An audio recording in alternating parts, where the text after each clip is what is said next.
JCB ಚಾಲಕನೊಬ್ಬ ಅನುಮಾನಾಸ್ಪದವಾಗಿ ಮೃತಪಟ್ಟಿರುವ ಘಟನೆ ಗೌರಿಬಿದನೂರು ತಾಲೂಕಿನ ನಗರಗೆರೆ ಹೋಬಳಿಯ ಕಾಟನಕಲ್ಲು ಜೀಲಾಕುಂಟೆ ರಸ್ತೆಯ ಮಧ್ಯದ ಹಳ್ಳದಲ್ಲಿ ಪತ್ತೆಯಾಗಿದೆ.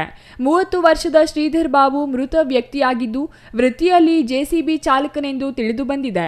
ಈತ ತೋಕಲಹಳ್ಳಿ ಗ್ರಾಮದ ವಾಸಿ ಎಂದು ಗುರುತಿಸಲಾಗಿದೆ. ಗೌರಿಬಿದನೂರು ತಾಲೂಕಿನ ನಗರಗೆರೆ ಹೋಬಳಿಯ ನಕ್ಕಲಹಳ್ಳಿ ಕೆರೆಯಲ್ಲಿ ರಾತ್ರಿ ವೇಳೆ ಮಣ್ಣು ತೆಗೆಯುವಾಗ ಜೆಸಿಬಿ ಚಾಲಕ ಶ್ರೀಧರ್ ಬಾಬು ಮೃತಪಟ್ಟಿದ್ದು, ಕಾರಣ ಇನ್ನೂ ತಿಳಿದುಬಂದಿಲ್ಲ. ನಕ್ಕಲಹಳ್ಳಿ ಕೆರೆಯಲ್ಲಿ ಮೃತಪಟ್ಟಿರುವ ವ್ಯಕ್ತಿಯ ಶವವನ್ನು ಕಾಟನಕಲ್ಲು ಜೀಲಾಕುಂಟೆ ಮಧ್ಯದ ಹಳ್ಳವೊಂದರಲ್ಲಿ ಹಾಕಿದ್ದು, ಕಾರು ಅಪಘಾತವಾಗಿರುವ ರೀತಿಯಲ್ಲಿ ತೋರಿಸಲು ಕಾರು ಉರುಳಿಸಿ ಮೃತನ ಶವವನ್ನು ಬಿಂಬಿಸಲಾಗಿದೆ ಎಂಬ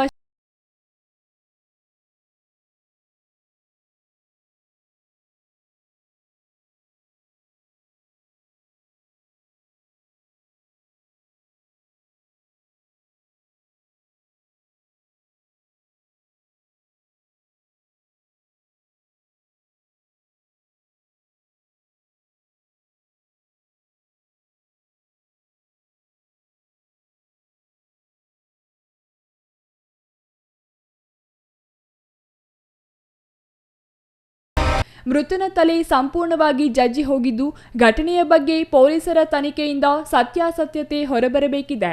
ಸ್ಥಳಕ್ಕೆ ಜಿಲ್ಲಾ ಪೊಲೀಸ್ ವರಿಷ್ಠಾಧಿಕಾರಿ Kushal Chowkse, additional SP Jagannath Rai, DYSP Shivakumar, ವೃತ್ತ ನಿರೀಕ್ಷಕ ಕೆಪಿ ಸತ್ಯನಾರಾಯಣ್ ಮತ್ತು ಸಿಬ್ಬಂದಿ ಭೇಟಿ ನೀಡಿ ಪರಿಶೀಲಿಸಿ, ಇದೊಂದು ಕೊಲೆಯಾಗಿರುವ ಬಗ್ಗೆ ಅನುಮಾನವಿದ್ದು, ಕಾರು ಅಪಘಾತದ ರೀತಿಯಲ್ಲಿ ಬಿಂಬಿಸಿರುವಂತೆ ಭಾಸವಾಗಿದೆ ಎಂದು ಪೊಲೀಸರು ಶಂಕೆ ವ್ಯಕ್ತಪಡಿಸಿದ್ದಾರೆ. ಈ ಸಂಬಂಧ ಪ್ರಕರಣ ದಾಖಲಿಸಿಕೊಂಡು ತನಿಖೆ ಮುಂದುವರಿಸಿದ್ದಾರೆ. ನಾವು ಈ Chikkaballapur district Gauribidanur rural limits Nagarakere ರೋಡಲ್ಲಿ ಬಂದಿದ್ದೀವಿ. ಈ ವಾಡ್ದ ಹೊಸಲ್ಲಿ ವಿಲೇಜ್ ಇದೆ. ಈ ಊರಲ್ಲಿ ನಮಗೆ ಒಂದು ಬಾಡಿ ಸಿಕ್ಕಿದೆ ಕಾರ್ ಜೊತೆಗೆ. ಬೇಸಿಕಲಿ ಐಡೆಂಟಿಫೈ ಮಾಡಿದ್ದೀವಿ. ಶ್ರೀಧರ್ ಬಾಬು ಒಬ್ಬರು ಅರೌಂಡ್ 30 ಇಯರ್ಸ್ ಏಜ್ ಇದೆ. JCB ಡ್ರೈವರ್ ಆಗಿ ಕೆಲಸ ಮಾಡ್ತಾರೆ ಅವರು. ಪ್ರೈಮಾ ಫೇಸಿ ಆಕ್ಸಿಡೆಂಟ್ ಥರ ತೋರಿಸಿಗೆ ಟ್ರೈ ಮಾಡಿದ್ದಾರೆ. ಬಟ್ ನಮ್ಮ ಆಫೀಸರ್ಸ್ ಎಲ್ಲ ಪರಿಶೀಲನೆ ಮಾಡಿಕೊಂಡು ನಮಗೆ ಏನಾದರೂ ಬೇರೆ ಘಟನೆ ಆಗಿದೆ, ಅನುಮಾನಾಸ್ಪದ ಇದೆ, ಈ ಥರ ಕಾಣಿಸ್ತಾ ಇದೆ. ನಾವು ಮರ್ಡರ್ ಕೇಸ್ ಥರ ಅದನ್ನು ಇನ್ವೆಸ್ಟಿಗೇಷನ್ ಮಾಡ್ತಾ ಇದ್ದೀವಿ. ಮತ್ತು ಯಾರು ಆರೋಪಿ ಇದ್ದಾರೆ ಅದನ್ನು ಕೂಡ ಸ್ವಲ್ಪ ಮಾಹಿತಿ ಸಿಕ್ಕಿದೆ, ಅವರಿಗೆ ಕೂಡ ಬೇಗ ಅರೆಸ್ಟ್ ಮಾಡ್ತೀವಿ.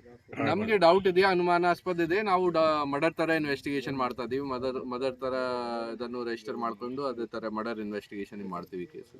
R Manjunath, CTV news.